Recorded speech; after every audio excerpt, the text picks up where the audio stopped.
You prefaced Chinatown by saying, "This ain't funny," and a lot of people that followed Goons since Nothing But Misery were kind of waiting for that story, and the hardcover version of that Dark Horse put out was just a beautiful piece, and Dave Stewart was awesome with the subtle colors. And well, I actually think it colored was until that you one. saw The Wicker Man that, I mean, you really appreciated what he brought to that comic, and I think Chinatown was definitely your best work. If they were going to make an animated movie, I would want to see Chinatown. Well, it's I think that's a little bit of history to set up, so I don't think we could actually.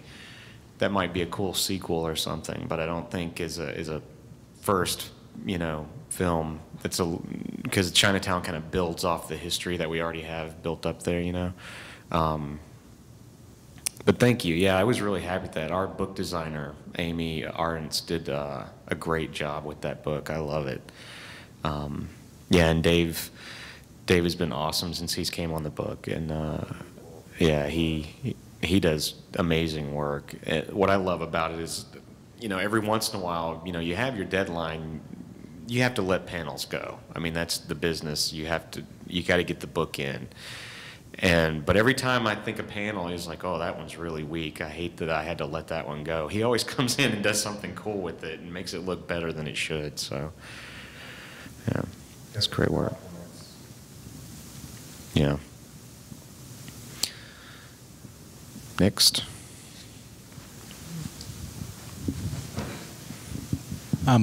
Outside of comic, other artists and writers, who do you think your biggest influence for your work was or is?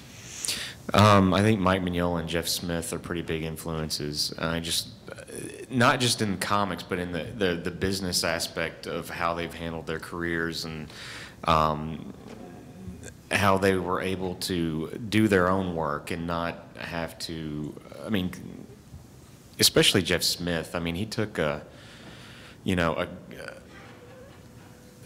cartoonish character and made it insanely popular. It's just a really hard thing to do. I mean, in comics, especially, American comics, where everything is so superhero dominated. And there were real examples. They gave me a lot of faith that I would be able to do something on my own and, get it out there and be able to, establish it. So I think those are the two current guys that influenced me the most. How about outside of comics? Outside of comics, always a lot of. I mean, you can probably tell from some of the Goon stuff. There's lots of movie influences and TV and stuff. I love old Twilight Zone, and Richard Matheson. I'm influenced a lot by his writing and stuff, and Rod Serling stuff on that. There's tons of old, you catch 100 references, and it's like the one where the Goon went to prison. There's at least 4 or 5 prison movie references in that issue. So yeah, it's all over the place. Come on.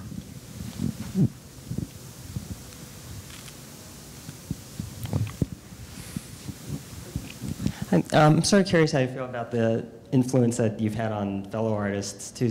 I'm thinking in particular of Mike Allred, who I know in one of the introductions to one of his Madman books cited your style as something that he's taken on as an influence in his more recent work. Wow, I didn't know that. That's crazy. That's I've talked to Mike a little bit. I did a pinup for one of his books, and he did a pinup for mine. But I didn't know that that's kind of humbling, actually, because I'm a big fan of Madman, so, and it's kind of cool for someone you respect to say, I influenced them. I hadn't heard that before.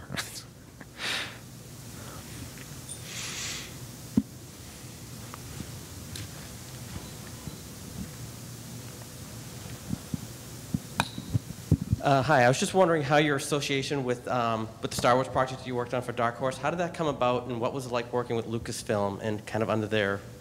The Star Wars Tale story? Yeah.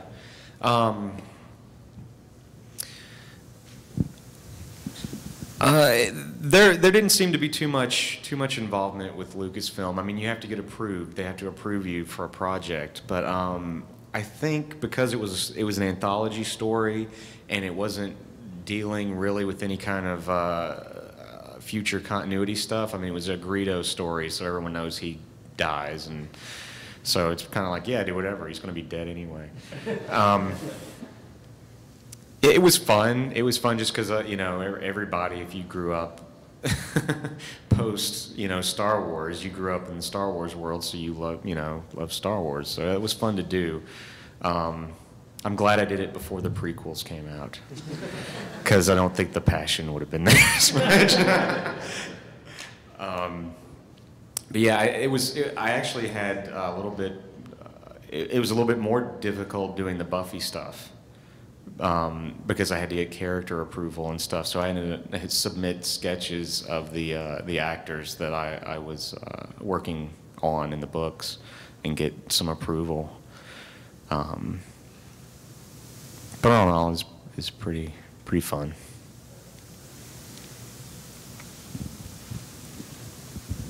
Hi. Do you anticipate, or could you give us a preview of what kind of the direction that the Goon is going to take? Because for the last several issues, it kind of took sort of an odd, kind of a dark turn. Is there any looking back, or is it kind of moving based off of that? Well, I've always wanted I really wanted to have a comic that I could do anything with. You know, I wanted to be able to tell a serious story or something completely off the wall, just no predictability whatsoever. So the serious stuff came about over the last issues of the monthly, because that's where the story was heading at that point. You know, I had to conclude all this stuff that I built up from the beginning.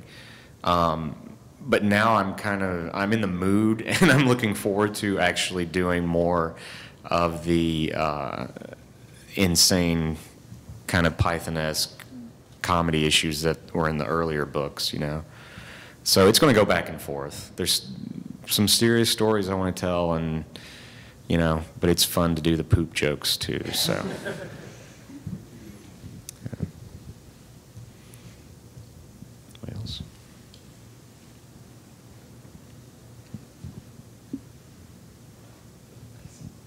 I'd just like to hear a little bit about like your artistic process, like materials, that kind of thing. How you prepare to make a drawing, panel layout, stuff like that. Well, I write. I work in a weird way. I don't write a full script because I know how I want it to move and what I want to happen. I usually write out. If I do any page or panel descriptions, they're very, you know, loose. You know, he came into the room, you know, something like that. But I write out all the dialogue, all the conversations, and I work from that. I do my breakdowns from the dialogue, like how I want it paced, you know, 2 balloons per panel or whatever. And I'll scribble out a little thumbnail to the side of the paper where my dialogue is written down. And I just work from that and draw my layout directly onto the page, and my pencils look like chicken scratch, you know.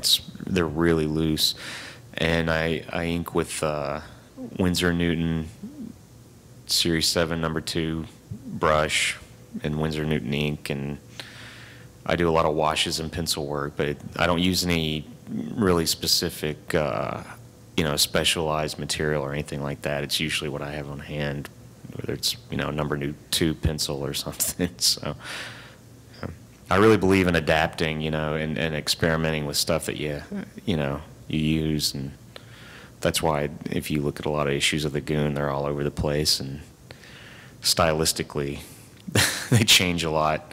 Might not be a good thing, but I don't know, you got to keep yourself interested, you know.